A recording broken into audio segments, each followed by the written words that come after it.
하심이니라. 그러므로 형제들아 굳건하게 서서 말로나 우리의 편주로 가르침을 받은 전통을 지키라. 우리 주 예수 그리스도와 우리를 사랑하시고 영원한 위로와 좋은 소망을 은혜로 주신 하나님 우리 아버지께서 너희 마음을 위로하시고 모든 선한 일과 말에 굳건하게 하시기를 원하노라. 아멘. 네, 오늘 우리 말씀의 제목이 지지난주에 이어서 우리 시대라는 주제로 두 번째 말씀 나눕니다. 시대 두 번째인데 바울행전 8번째 시간입니다.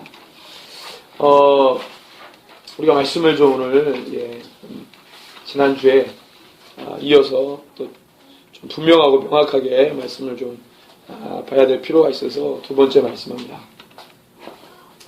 자, 이 데살로니가에 보내는 두 번째 편지 후서라고 하죠. 데살로니가 후서 2장은 정확히 주의 강림에 대한 말씀을 이제 하고 있습니다. 정확히 주의 강림.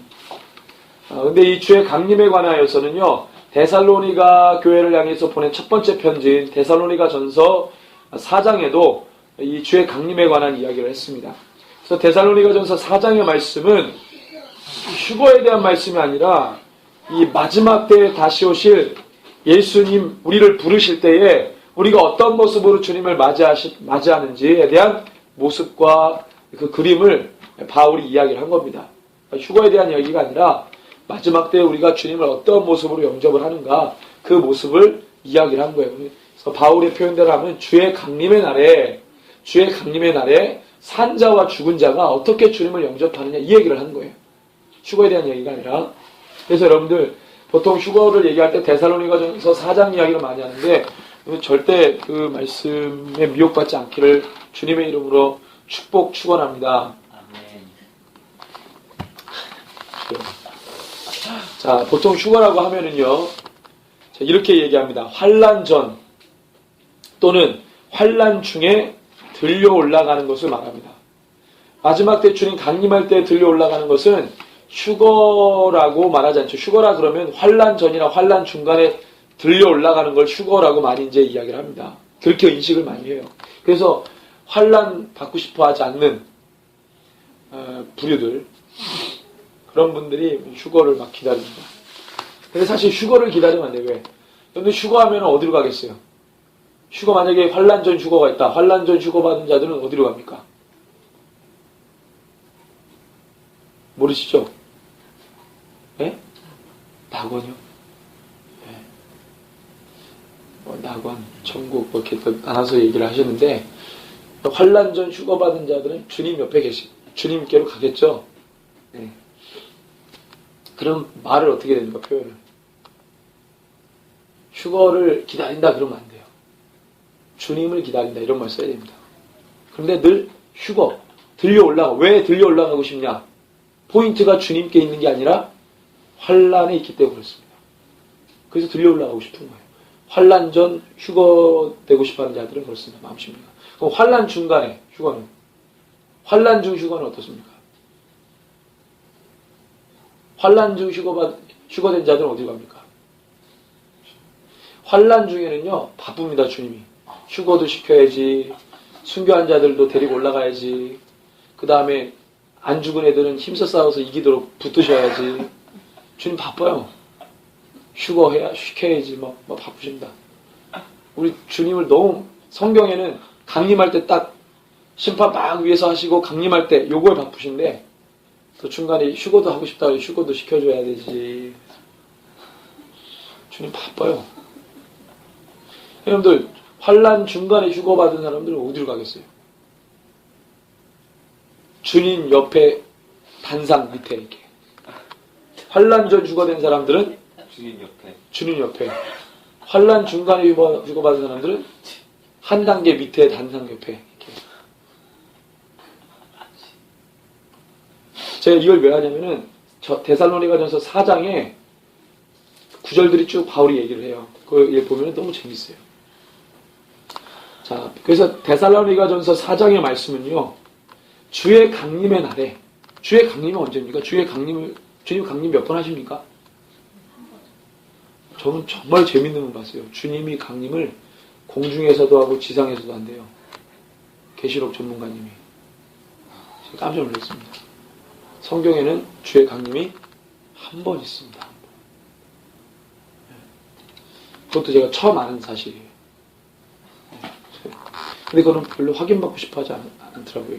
그런 마음이 안 들었어요. 하여튼 간에. 그 데살로니가전서 4장 말씀에 보면은요, 이 4장 말씀은 정확하게 13절 이후부터 주의 강림, 마지막 때 주님 오시는 심판, 열왕들을 심판하시는, 그때 강림하시는, 그때 이제 강림을 얘기하는 거죠. 그래서 어떻게 주님 강림할 때 어떻게 우리가 주님 맞이하냐, 순교한 자와 산자들 어떻게 맞이할 거냐, 그걸 얘기합니다. 그럼 왜 이 얘기를 했냐? 왜 갑자기 얘기를 하느냐? 데살로니가 교회가 환란 중에 있었습니다. 몇몇 자들이 막 순교당하고 이랬습니다. 그러니까 그 공동체를 진정시키기 위해 바울이 이야기를 하는 거예요. 예수님 오시기 전에 죽은 자들에 대해서 어떻게 해야 되지? 마음이 끓고 막 안타깝고 이러니까 바울이 그거에 대해서 두려워하고 위축되어 있는 그 공동체에게 바울이 하나님께로부터 받은 뭔가를 얘기합니다. 자, 데살로니가전서 4장 보면 13절에 이렇게 나옵니다. 정확하게. 형제들아, 자는 자들에 관하여는, 누구에 관하여는요? 자는 자들. 이 자는 자들은 어떤 자는 자들을 말하겠습니까? 육신의 잠. 그죠? 순교자들을 말하는 거예요. 자, 자는 자들에 관하여는 너희가 알지 못함을 우리가 원하지 않으니, 알기를 원한다 이거죠. 자, 순교한 자들이 나중에 어떻게 될 거냐? 너희들 알아야 된다 이 얘기예요. 이는 소망 없는 다른 이와 같이 슬퍼하지 않게 하려 함이라. 죽었다고 끝이 아니라 이거예요. 이들도 너 믿는 아버지가 죽었어? 너 슬퍼하지 마. 너 그 아버지가 예수 때문에 순교당했지. 주님이 오시는 그날에 부활할 거야. 너 사랑하는 지인이 예수 때문에 순교당했지? 너 두려워하지 말고 낙심하지 말고 슬퍼하지 마. 주님 오시는 그날에 우리 볼 거야. 지금 이 얘기를 하고 있는 거예요. 이야기하고 싶은 거예요. 휴거 얘기하는 게 아니고. 자, 이게 어떤 뉘앙스로 흘러가냐면, 자, 자는 자들에 관하여 이렇게 말했습니다. 바울이 하고 싶은 이야기는 부활에 관한 이야기를 하고 싶은 거예요. 자는 자들이 부활한다. 이게 무슨 환란 전 또는 환란 중의 휴거를 의미하는 얘기가 아닙니다. 주님의 강림의 날에 일어날 자는 성도들의 부활에 관한 얘기예요. 바울이 어떻게까지 이 부분을 이야기하냐면, 자, 말씀을 쭉 보면은요, 우리보다 먼저 자는 자들은 누구를 말합니까?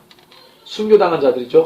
우리보다 먼저 자는 자들, 즉 순교하는 자들에 대해 슬퍼하지 말 것은 주의 강림의 날에 그들이 우리보다 뭐예요? 먼저 재림 예수를 볼 것이라고 이야기했어요. 그렇게까지. 자, 15절을 한번 볼까요? 15절을 같이 한번 읽습니다. 우리가 주의 말씀으로 너에게 이것을 말하노니 주께서 강림하실 때까지 우리 살아남아있는 자도 자는 자보다 결코 앞서지 못하리라. 자, 이 말은 뭐예요? 여러분들, 바울이 이 두 가지 표현을 쓰는데, 자, 14절, 16절에 보면은 14절은 예수 안에서 자는 자들, 순교하는 자들이죠. 주의 강림의 날에 함께 데리고 오시겠다고 말했어요. 14절. 우리가 예수께서 죽으셨다가 다시 살아나신 믿으시는데 부활을 믿는데 이와 같이 예수 안에서 자는 자들, 누구예요? 순교한 자들. 이 자들이 하나님이 그와 함께 어떻게 하겠다? 데리고 오겠다. 이게 무슨 말이에요? 예수 때문에 순교당한 자를 주님의 강림하는 그날에 그들과 함께 데리고 오겠다고 얘기하는 거예요. 여러분들, 순교당한 자들이 어디에서 어디로 데려오겠다는 거예요, 지금? 순교한 자들을. 주님이 계신 그곳에서 강림의 날에 같이 데리고 오겠다. 이런 표현을 바울이 썼어요. 그러니까 자는 자들이 부활해서 산 자들보다 누구를 먼저 봐요? 예수를 먼저 보는데 그것을 두 가지 표현으로 썼다 이거예요. 하나는 이거고, 그 다음에 두 번째 표현은 16절입니다. 16절을 같이 한번 읽습니다. 시작. 주께서 후령과 천사장의 소리와 문의 나팔 소리로 신이 하늘로부터 강림하시리니 그리스도 안에서 죽은 자들이 먼저 일어나. 자, 두 번째 표현은 뭐예요?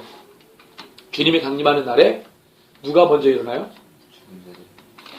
그리스도 안에서, 여기서는 그리스도 안에서 죽은 자들, 누구를 말합니까? 순교한 자들을 먼저 일어나. 바울은 지금, 야, 낙심하지 마. 우리 산 자들보다, 15절에 우리가 결코 누구보다 앞서지 않는다? 순교자들보다 앞서지 않는다. 예수 만나는 일에, 다시 오시는 예수님 만나는 일에. 야, 우리가 먼저가 아니야. 예수 안에서 그리스도 안에서 죽은 자들 즉 숭배한 자들이 먼저 재림 예수를 볼 거야. 그러면서 쓴 두 가지 표현이 바로 주님이 올 때 같이 데리고 오고 또는 주님이 올 때 그들이 먼저 살아나고 이 두 가지 공통적인 건 뭐예요? 뭘 얘기하고 싶은 거예요? 산자보다 먼저 그들이 예수 재림을 본다는 거예요. 그 얘기를 하고 싶은 거예요. 그러니까 슬퍼하지 말라. 그 다음에 17절에 뭐라 그래요? 그 후에 우리 살아남은 자들도 이번엔 누굴 얘기하고 싶은 거예요? 살아있는 자들. 살아있는 자들도 그들과 함께 그들이 누구예요? 순교자들과 함께 구름 속으로 끌려올려 공중의 수주를 영접한다. 뭡니까? 다시 오시는 주님을 공중에서 어디서? 공중에서 본다 이거죠. 그러니까 뭐 이거는 위로의 말이었어요. 근데 여기에 마지막 때에 대한 비밀이 숨겨 있는 거죠. 자, 여러분들 여기서 휴거에 대한 환란 전 휴거나 환란 중간에 휴거에 대한 이 뉘앙스가 나오니까 전혀 그런 얘기가 아니죠. 맥락은 절대 그런 얘기가 아닙니다.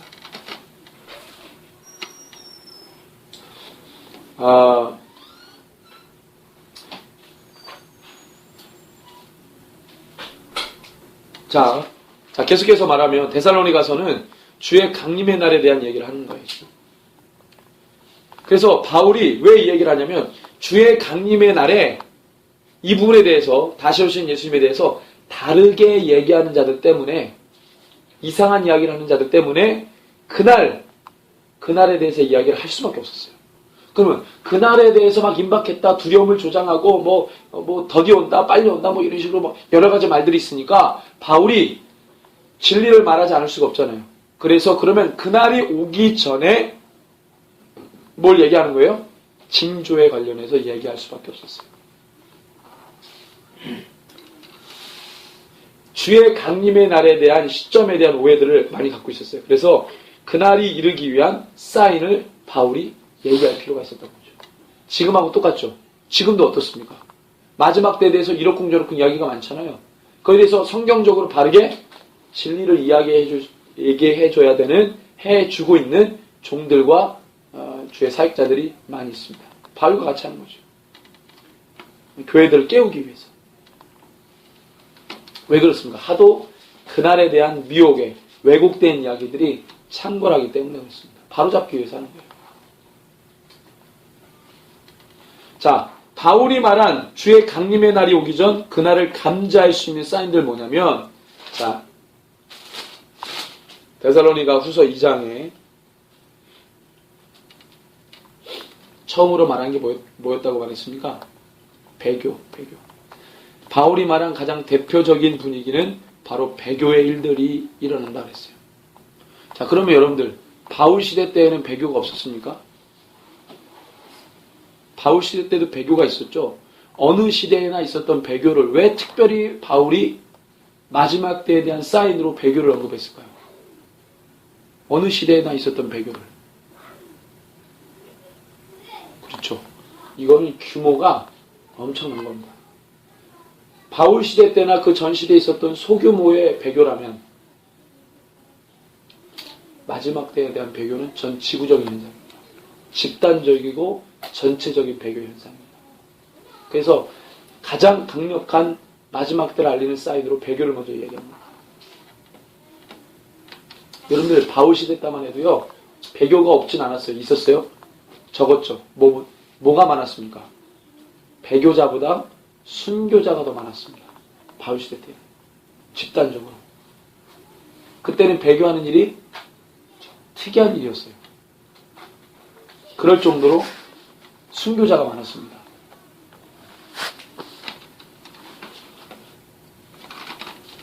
자, 바울이 그래서 집단적 배교, 전체적 배교, 전 지구적인 배교, 정말로 마지막 때의 현상이 일어날 그 배교에 대해서 바울이 이야기를 한 거예요. 근데 이거는 예수님의 말씀과 똑같아요. 자, 마태복음 24장에서 보면은요, 가장 먼저 어떤 일이 있을 거라고 말합니까? 예수님이. 미혹. 그리고 계시록에 보니까 첫 번째 인을 뗄 때도 어떤 게 처음에 언급하죠? 미혹. 백말탄. 그렇죠?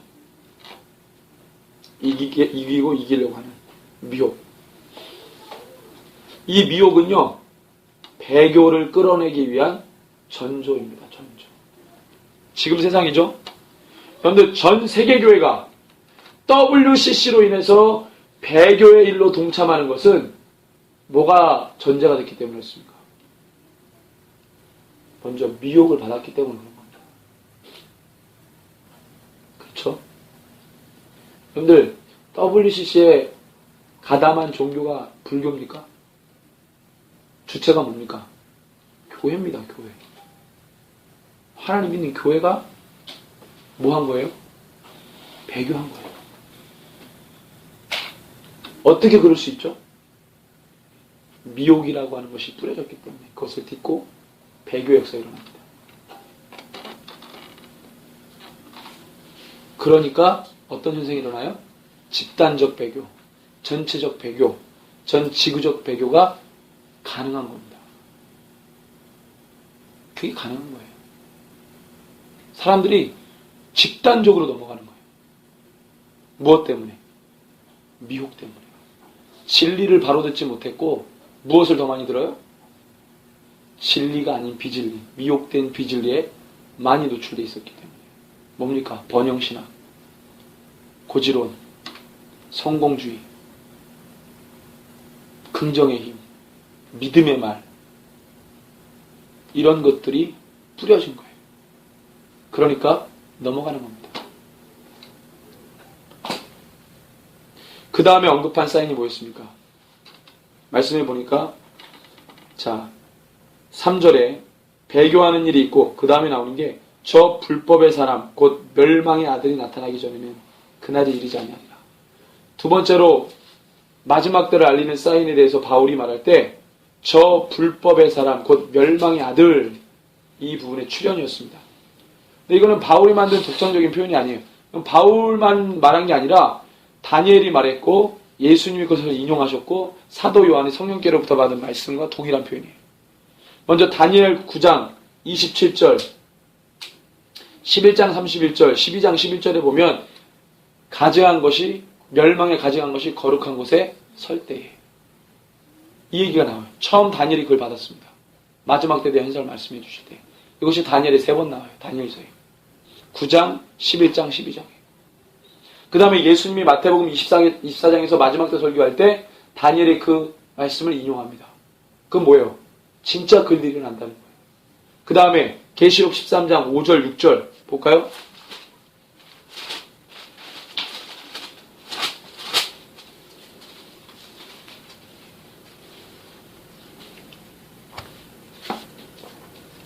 같이 읽습니다. 또 짐승이 과장되고 신성모독을 말하는 입을 받고 42달 동안 일할 권세를 받으니라. 짐승이 입을 벌려 하나님을 향하여 비방하고 그의 이름과 그의 장막 곧 하늘에 사는 자들을 비방하더라. 그 다음에 7절을 보면은요. 7절 또 권세를 받아 성도들과 싸워 이기게 되고 누가? 참담한 말을 하고 신성모독을 한 그 짐승이 누가 싸워 이겨요? 성도들 교회와 싸워 이깁니다. 이 말이 어디에 나와요? 11장에 나옵니다. 자, 11장에 보면 두 증인 나오죠. 두 증인이 나와가지고 베옷을 입고 그 3년 반 동안 예언하죠. 이 두 증인은 뭡니까? 교회죠. 성도죠. 자, 그런데 그렇게 해서 막 하는데 7절에 보니까 그들이 증언을 마칠 때, 교회가 증언을 마칠 때라는 뭐예요? 온 세계 복음이 다 전파되고 난 다음입니다. 이건. 무적행으로부터 누가 올라옵니까? 짐승이 올라옵니다. 그들과 더불어 전쟁을 일으켜 그들을 이기고 그들을 죽일 터인지. 누구와 전쟁을 일으키고? 무적행에서 올라온 짐승이 교회와 더불어 이기고 교회와 더불어 싸워서 이깁니다. 성도들을 이긴다는 거예요. 11장에 그 얘기가 나오고 13장에 그 얘기가 또 나오죠. 이건 뭐야? 11장은 뭡니까? 자, 하나님이 사도 요한에게 쭉 가다가 11장에 보여준 거는 교회가 마지막에 어떠한 일들을 하고 어떻게 공격을 받고 어떻게 진행되는지를 포커스 줌해가지고 보여준 거예요. 12장, 13장은 뭐예요? 전 인류의 역사를 간략하게 사도 요한에게 보여준 거예요. 그죠? 12장은 구약의 사건, 창세기부터 구약의 사건, 13장은 신약의 사건. 결국에는 뭐예요? 짐승이 나와서 교회를, 성도를 싸워 이기게 됩니다. 이게 3년 반 동안 자기네들이 뭐예요? 이게 오래 가지 않아요. 3년 반 동안 지들이 권세를 잡고 어떻게 해요? 휘두른다는 거예요. 그게 두증인 11장에 보면은 며칠 동안 죽습니까? 9절에 보니까 시체가 사흘 반 동안 죽어있죠? 사흘 반 동안. 며칠이에요, 이게? 사흘 반이면. 아니, 여기서 말하는 사흘 반이면은 3일하고 반나절입니다. 뭐하고 맞아요? 3년 반. 가증한 것이 거룩한 것에 선거서 그때 그들이 몇 년 동안 권세를 받았어요? 해야 할 권세를? 3년 반. 두증인 기록에서 11장에서 보여준 게 그 두증인이 죽고 며칠 동안 장사되지 못한 채 있어요? 3일 반. 그리고 두증인이 어떻게 합니까? 부활하죠? 그래서 부활해서 어떻게 합니까? 11장 11절에 3일 반 후에 하나님께로부터 생기가 그 속에 들어가 그들의 발로 일어서니 구경하는 자들이 크게 두려워하죠. 하늘부터 금성에서 이리로 올라오라 함을 듣고 그들이 듣고 구름을 타고 하늘로 올라가니 그들의 원수들도 구경하더라. 이게 뭐예요? 이게 휴거입니까? 이게 뭐예요?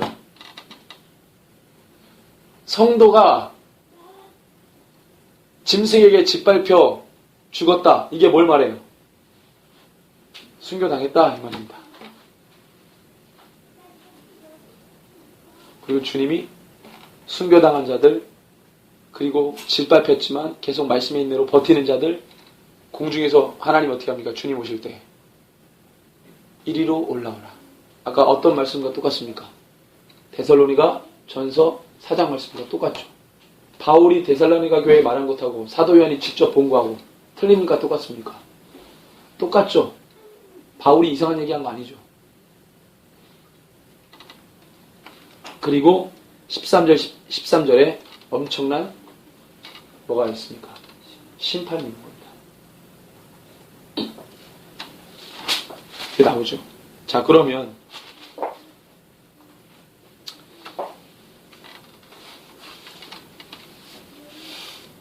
자, 오늘 데살로니가서 2장에 보니까 그래서 여러분들 그래서 바울이 말하는 거 보면은요, 어떤 표현을 쓰든 이 나쁜 놈은 뭐 불법의 사람, 멸망의 아들, 가증한 것이 거룩한 것에 선 것을 본 놈, 무슨 뭐 계시록의 짐승, 하여튼 이 여러 가지 세 가지 부류의 닉네임을 가지고 있는 이 나쁜 놈은 닉네임이 서로 다르더라도 하는 짓이 똑같죠. 하는 짓이 뭡니까? 데살로니가서 2장 4절에 그 위에 자기를 높이고 하나님의 성전에 앉아 자기를 뭐라고? 하나님이라고 내세웁니다. 아까 계시록 13장 5절 6절에 뭐라고 되어 있어요? 신성 모독을 하고 참남한 말을 하고, 그죠? 백성들과 하나님의 백성들을 모독하죠. 모독하고, 그죠? 이게 바로 그놈이 하는 짓이에요. 멸망에 가증한 것이 거룩한 것에 선 것을 보거든. 이 말은 이거를 명사화해서 그렇게 말한 거예요. 무슨 얘기인지 아시죠? 자, 이렇게 못된 짓을 하는 거죠. 자, 그러면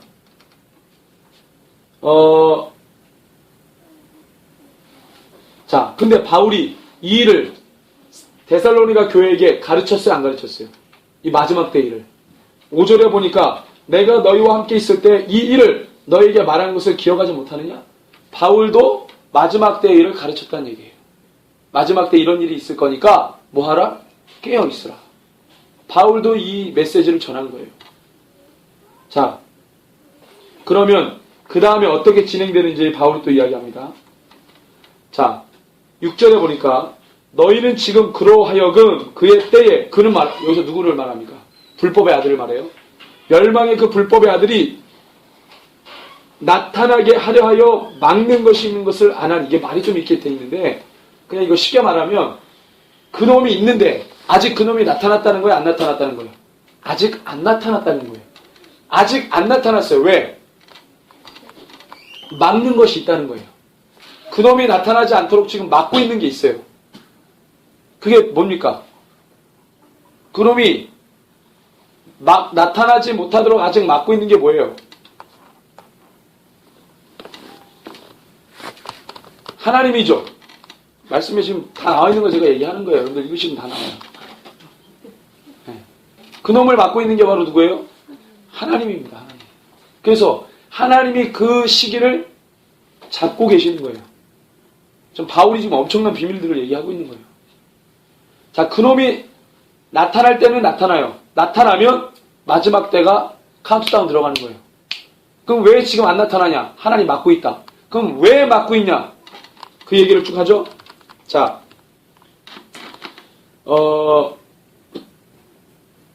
그놈이 나타난 이유에 대해서 먼저 말씀드릴게요. 그놈이 나타나는 이유는 9절이죠. 악한 자의 나타남은 사탄의 활동을 따라 나타나는 거예요. 나타나서 뭐 하느냐?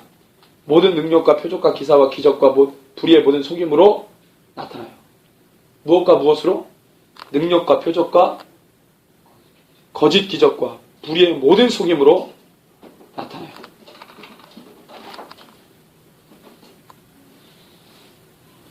마지막 때 진짜 여러분들 분별을 잘 하셔야 돼요. 진짜로. 정말 눈 뜬 상태로 코를 매갑니다. 눈 뜬 상태로 코를 매갑니다. 그래서 말씀에 토시 하나 빼지 말고 여러분들 할 수만 있으면 외우시고 토시 하나 빠지지 말고 다 읽으십시오. 이게 어디서 뭔가를 했다는 사람들은 말씀을 여러분들 다 읽으면 그런 말 안 해요. 말씀을 정확하게 읽으면 그런 말 안 하는데 대충 띄엄띄엄 읽고 유명한 사람 얘기 들어서 딱 짝짓게 짝 맞춰가지고 얘기하는 거예요. 그래서 제가 이런 질문하면 대답을 못해요. 왜? 그걸 안 봤거든. 그러니까 자꾸 이상한 받아가지고 이제 하고 하는 거죠. 잘하시는 분들도 있지만 모든 능력과 표적과 거짓 기적과 불의의 모든 속임수로 나타나는 거예요. 사단이 이거 하는 거거든요. 자, 그러면 하나님이 왜 개가 나올 때까지 쥐고 있냐, 막고 있냐?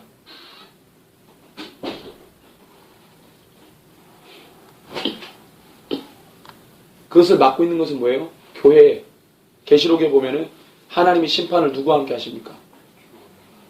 교회와 함께 하십니다. 교회를 준비시키시죠. 그죠? 교회를 준비시키시고 그 다음에 뭐합니까? 복음을 땅끝까지 전해야 되는 거예요. 이거는 교회의 뺄래야 뗄 수 없는 사명입니다. 이게 돼야 돼요. 마지막 때의 현상은 모든 천국 복음이 모든 민족에게 증언되기 위하여 전파되리니 그제야 끝이 오는 겁니다. 그게 돼야 하나님의 심판이 떨어지는 거예요. 그래서 아까 두 증인이 선포를 다 끝내고 난 다음에 무적행으로서 짐승에 올라서 밟아버리죠. 그때가 되면 교회가 영성이 살아있습니다. 그래서 그걸 버텨낼 수 있는 거예요. 배교하지 않고. 죽이면 죽습니다. 순교당해요. 그런 영성이 그때 세워지는 거예요. 하나님 그때까지 참으시는 거죠. 그러면 그 아들을 딱 풀어놔. 나타나게. 그럼 왜 나타나게 합니까? 하나님이. 말씀해 보니까 아주 굉장한 말씀을 하세요. 10절부터 12절인데 같이 읽습니다. 불의의 모든 속임수로 멸망하는 자들에게 있으니 이는 그들이 진리의 사랑을 받지 아니하여 구원을 받지 못하면 이러므로 하나님이 미혹의 역사를 그들에게 보내사 거짓 것을 믿게 하심은 진리를 믿지 않고 불의를 조장하는 모든 자들로 알고 이 사람을 왜 풀어요? 심판. 누구를? 진리를 믿지 않는 자. 미혹을 따라가는 자. 하나님을 외면하는 자. 그의 삶으로 하나님을 욕되게 하는 자. 심판하는 거예요.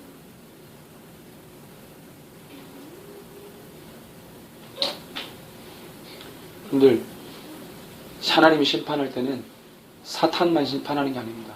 누구도 심판합니까? 하나님의 형상과 모양대로 지은 사람도 심판해요. 그를 짐승이라고 했습니다. 거짓 선지자라고 말했어요. 사람입니다. 성경에서 용은 사단이에요. 짐승은 사람입니다. 사람. 집단, 어떤 체제, 그게 다 뭐예요? 사람이잖아요. 사탄의 회라고 그랬어요. 회는 뭡니까? 모임이죠. 그 사탄의 모임에 뿔 달린 사람들이 헐라인데 이거 하듯 가면 쓰고 뿔 달린 사람이 이렇게 모여가지고 하는 게 사탄회가 아니에요. 거기는 지극히 정상적인 사람들이 모여가지고 뭐 하는 데냐? 사탄 짓을 하는 데예요. 사탄 짓을. 그러니까 누구를 심판하는 거예요? 사람을 심판합니다. 하나님이 그 사람 심판할 때 웃으시면서 하시겠어요? 고소하다 이놈들. 그렇게 하지 않으십니다. 예수의 피의 값은 그들을 위해서도 흘리신 피예요. 예수님의 피값은 자기를 파는 가룟 유다를 위해서도 피값을 지신 거예요. 인생이 그걸 몰라가지고 파멸의 길로 가는 겁니다. 여러분들 골고다 언덕의 약속은 생명 걸고 하는 겁니다. 여러분들 아브라함이 재물을 쪼개놓고 하나님이 갑자기 제사드리라고 그랬어요. 번제를. 그래서 하나님이 말하는 대로 재물에다가 쪼개놓고 하루 동안 기다렸어요. 그 다음에 하나님 밤에 캄캄한 밤에 하나님이 그 약속을 체결한다는 증명으로 갑자기 타는 횃불이 그 쪼갠 고기 사이로 지나갑니다. 그게 무슨 얘기냐? 너 다시 한번 네 약속 어기면 이 쪼갠 고기처럼 너를 쪼개버리겠다는 얘기예요. 약속 어기면 죽는 겁니다. 십자가의 약속은 뭡니까? 너가 예수를 믿으면 사는 거예요. 너가 예수를 믿으면 내 백성이라 말해주는 거예요. 그걸 깨버리면 너는 뭐예요? 죽는 겁니다. 심판받아 죽는 거예요. 십자가는 생명이 왔다 갔다 하는 겁니다. 왜? 예수님도 그것 때문에 자기 생명을 내는 거죠. 예수 그리스도의 보혈로 바르지 않은 사람은 다 죽는 겁니다. 그게 6월절의 개념 아니에요? 피를 보면 넘어가고 피가 없으면 죽는 겁니다. 생명을 앗아가는 거예요. 취해가는 거예요. 이 하나님 심판입니다.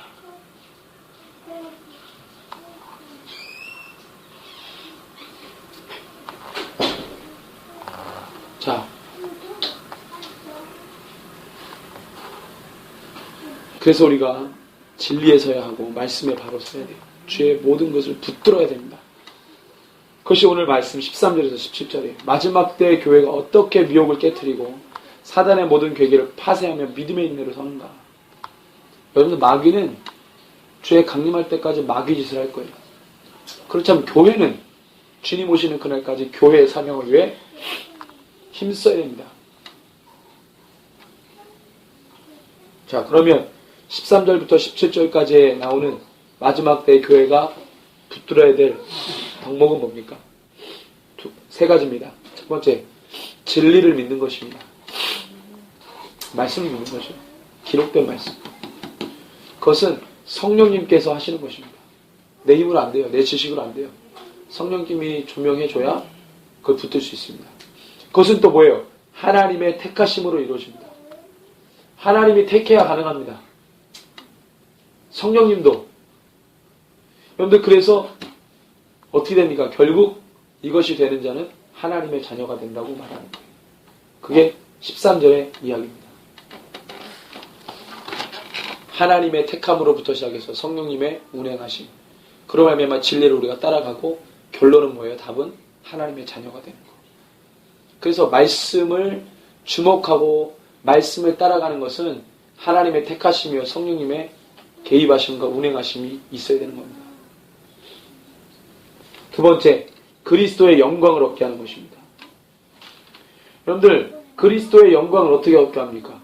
그리스도가 간 길을 따라가는 것이 그분께 영광 돌리는 겁니다. 말은 뻔지를 하는데 그 길을 가지 않았다. 그럼 주님께 영광이 안 되는 겁니다. 그 다음 세 번째는 뭡니까? 진리의 교회 전통을 지키는 겁니다. 그냥 교회 전통이 아닙니다. 진리의 교회 전통. 악한 것은 버리고 진리의 것을 세우고 그 전통을 다음 세대에게 지키도록 하는 겁니다. 이것이 성도의 힘이고 교회의 권세죠. 교회의 권세. 예수 그리스도, 예수가 그리스도인 것을 고백하고 그것을 위해 힘쓰고 있으면 어떤 실천과 행위들, 그 교회 전통으로 다음 세대에게 하도록 하는 것입니다. 마지막 때 교회의 권세를 회복하는 주의 거룩한 종들.